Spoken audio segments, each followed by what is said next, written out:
Profetas e Reis, capítulo 12. De Jezreel a Horebe. Com a exterminação dos profetas de Baal, estava aberto o caminho para uma poderosa reforma espiritual entre as 10 tribos do Reino do Norte. Elias havia posto perante o povo a sua apostasia, tinha-os convidado a humilhar o coração e tornar-se para o Senhor. Os juízos do céu tinham sido executados. O povo havia confessado os seus pecados e reconhecido o Deus de seus pais como o Deus vivo. E agora a maldição do céu devia ser retirada e renovadas as bênçãos temporais de vida. A terra devia ser refrescada com chuva. Sobe, come e bebe, disse Elias a Acabe, porque ruído há de uma abundante chuva. Então o profeta se dirigiu ao alto do monte para entregar-se à oração. Não foi porque houvesse qualquer evidência externa de que águas estavam para desabar que Elias tão confiantemente mandou que Acabe se preparasse para a chuva. O profeta não viu nenhuma nuvem nos céus. Ele não ouvira nenhum trovão. Simplesmente proferira a palavra que o Espírito do Senhor o havia movido a falar em resposta à sua firme fé. Resolutamente havia ele feito a vontade de Deus através do dia e havia manifestado implícita confiança nas profecias da palavra de Deus. E agora, havendo feito tudo o que estava em seu poder, sabia que o céu outorgaria livremente as bênçãos preditas. O mesmo Deus que havia enviado a estiagem tinha prometido abundância de chuvas como recompensa do reto proceder. E agora Elias esperava pelo derramamento prometido. Em atitude de humildade, o seu rosto entre os seus joelhos, intercedeu com Deus em favor do penitente Israel. Uma e outra vez, Elias enviou seu servo a observar de um ponto que dominava o Mediterrâneo, a fim de verificar se havia qualquer sinal visível de que Deus tivesse ouvido sua oração. A cada vez o servo retornava com a resposta: não há nada. O profeta não se impacientou ou perdeu a fé, mas continuou sua fervente petição. 6 vezes o servo retornou com a declaração de que não havia nenhum sinal de chuva nos céus de bronze. Confiante, Elias enviou uma vez mais, e agora o servo retornou com a declaração: eis aqui uma pequena nuvem, como a mão de um homem, subindo do mar. Isso bastou. Elias não esperou que os céus escurecessem. Na pequena nuvem, ele contemplou pela fé uma abundância de chuva e agiu em harmonia com sua fé, enviando depressa seu servo a Acabe com esta mensagem: aparelha teu carro e desce, para que a chuva te não apanhe. Foi porque Elias era um homem de grande fé que Deus pôde usá-lo nesta grave crise na história de Israel. Enquanto orava, sua fé alcançou as promessas do céu e agarrou-as, e perseverou na oração até que suas petições fossem respondidas. Ele não esperou pela inteira evidência de que Deus o ouvira, mas se dispôs a aventurar tudo ante o mais leve sinal do divino favor. E, no entanto, tudo o que ele foi habilitado a fazer sob a orientação de Deus, todos podem fazer em sua esfera de atividade no serviço de Deus. Pois do profeta das montanhas de Gileade está escrito: Elias era homem sujeito às mesmas paixões que nós, e orando, pediu que não chovesse, e por 3 anos e 6 meses não choveu sobre a terra. São Tiago, capítulo 5, verso 17. Fé semelhante é necessária no mundo hoje. Fé que descanse nas promessas da palavra de Deus e recuse desistir até que o céu ouça. Fé semelhante a esta liga-nos intimamente com o céu e traz-nos força para batalhar com os poderes das trevas. Pela fé, os filhos de Deus venceram reinos, praticaram a justiça, alcançaram promessas, fecharam as bocas dos leões, apagaram a força do fogo, escaparam ao fio da espada, da fraqueza tiraram forças, na batalha se esforçaram, puseram em fuga os exércitos dos estranhos. Hebreus capítulo 11, versos 33 e 34. E pela fé devemos alcançar hoje os mais altos propósitos de Deus para nós. Se tu podes crer, tudo é possível que crê. São Marcos capítulo 9, verso 23. A fé é um elemento essencial da oração perseverante. É necessário que aquele que se aproxima de Deus creia que ele existe e que é galardoador dos que o buscam. Se pedimos alguma coisa segundo a sua vontade, ele nos ouve. E se sabemos que nos ouve em tudo o que pedimos, sabemos que alcançamos as petições que lhe fazemos. Hebreus capítulo 11, verso 6, 1 São João capítulo 5, versos 14 e 15. Com a perseverante fé de Jacó, com a inquebrantável persistência de Elias, podemos apresentar nossas petições ao Pai, reclamando tudo o que nos tem prometido. A honra de seu trono está comprometida no cumprimento de sua palavra. As sombras da noite envolveram o Monte Carmelo, enquanto Acabe se preparava para descer. E sucedeu que, entretanto, os céus se enegreceram com nuvens e ventos, e veio uma grande chuva. E Acabe subiu ao carro e foi para Jezreel. Enquanto viajava para a cidade real através das trevas e da ofuscante chuva, Acabe não podia enxergar o caminho diante de si. Elias, que, como profeta de Deus, tinha nesse dia humilhado Acabe diante de seus súditos e morto seus sacerdotes, reconhecia ainda nele o rei de Israel. E agora, como um ato de homenagem e fortalecido pelo poder de Deus, corria na frente da carruagem real, guiando o rei à entrada da cidade. Neste gracioso ato do mensageiro de Deus mostrado a um ímpio rei, há para todos que se dizem servos de Deus, mas que são exaltados em sua própria estima, uma lição.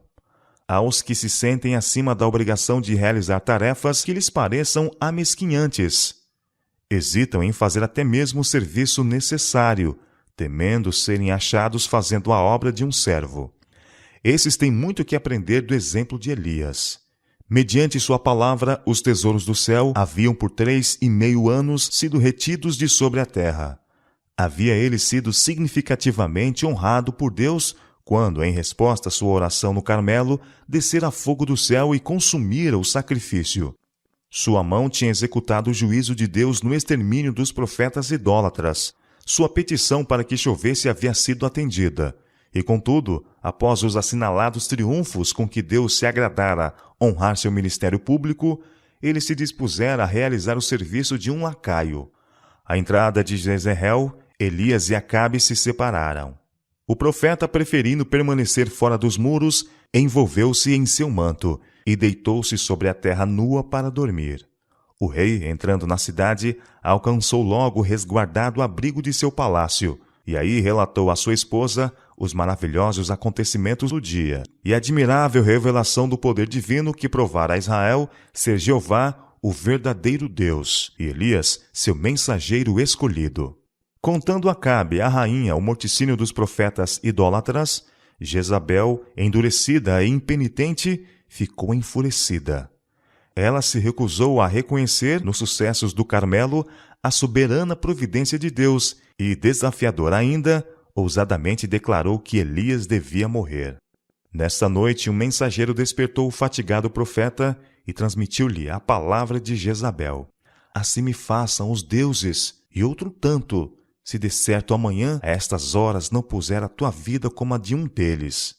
Poderá parecer que depois de haver mostrado tão indômita coragem, após haver triunfado tão completamente sobre o rei, sacerdotes e povo, Elias não devesse jamais haver dado lugar ao desânimo, nem ter sido levado à intimidação. Mas aquele que havia sido abençoado com tantas evidências do amorável cuidado de Deus, não estava acima das fragilidades humanas, e nesta hora escura, sua fé e coragem abandonaram-no. Desorientado, despertou. A chuva caía dos céus, e havia trevas por todos os lados. Esquecendo que 3 anos antes Deus havia dirigido seus passos a um lugar de refúgio contra o ódio de Jezabel e as buscas de Acabe, o profeta agora escapava por sua vida. Alcançando Berseba, deixou ali o seu moço, e ele se foi ao deserto, caminho de um dia. Elias não devia ter desertado de seu posto de dever.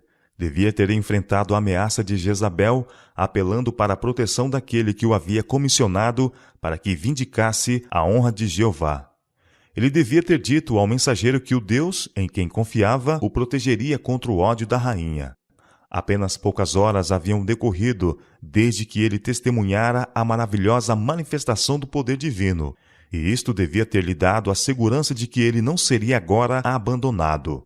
Tivesse ele ficado onde estava, tivesse feito de Deus seu refúgio e fortaleza, permanecendo firme pela verdade, e teria sido abrigado do perigo.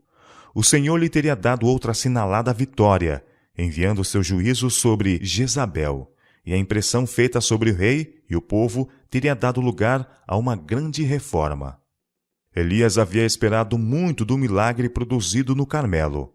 Supusera que depois daquela exibição do poder de Deus, Jezabel não mais teria influência sobre a mente de Acabe, e que haveria uma imediata reforma em todo Israel.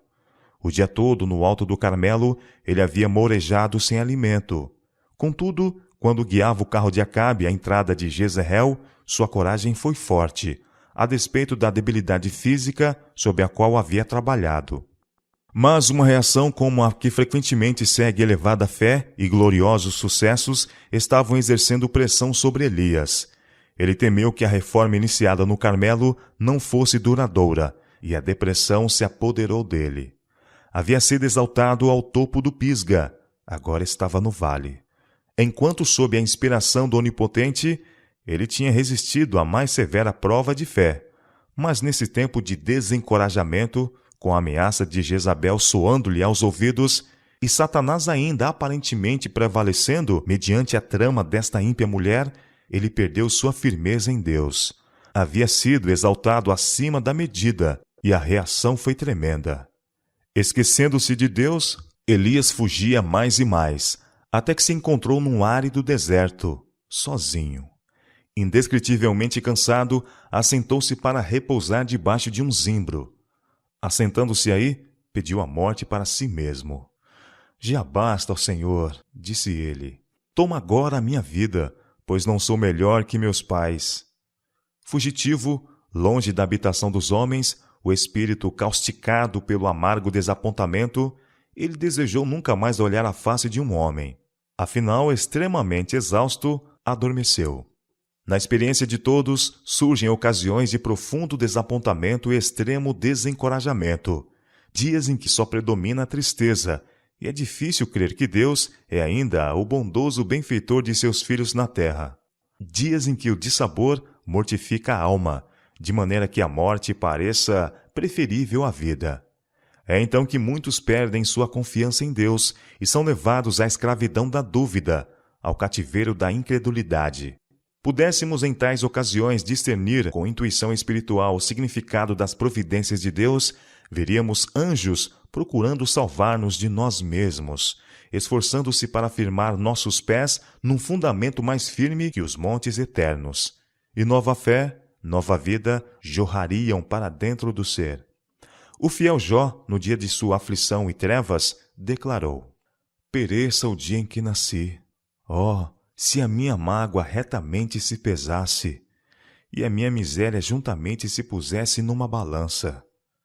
Quem dera que se cumprisse o meu desejo, e que Deus me desse o que espero, e que Deus quisesse quebrantar-me, e soltasse a sua mão, e acabasse comigo. Isso ainda seria a minha consolação. Por isso não reprimirei a minha boca, falarei na angústia do meu espírito, queixar-me-ei na amargura da minha alma, pelo que a minha alma escolheria, antes a morte do que estes meus ossos. A minha vida abomino, pois não viverei para sempre. Retira-te de mim, pois vaidades são os meus dias. Jó capítulo 3, verso 3, capítulo 6, versos 2 e versos 8 a 10, capítulo 7, versos 11, 15 e 16.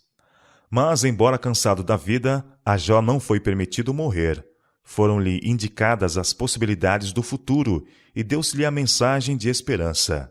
Estarás firme e não temerás, porque te esquecerás dos trabalhos e te lembrarás dele como das águas que já passaram, e a tua vida mais clara se levantará do que o meio-dia. Ainda que haja trevas, será como amanhã, e terás confiança, porque haverá esperança, e deitar-te-ás, e ninguém te espantará. Muitos acariciarão o teu rosto, mas os olhos dos ímpios desfalecerão, e perecerá o seu refúgio, e a sua esperança será o espiar da alma.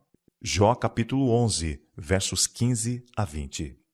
Das profundezas do desencorajamento e desânimo, Jó se levanta para as alturas da implícita confiança na misericórdia e no poder salvador de Deus.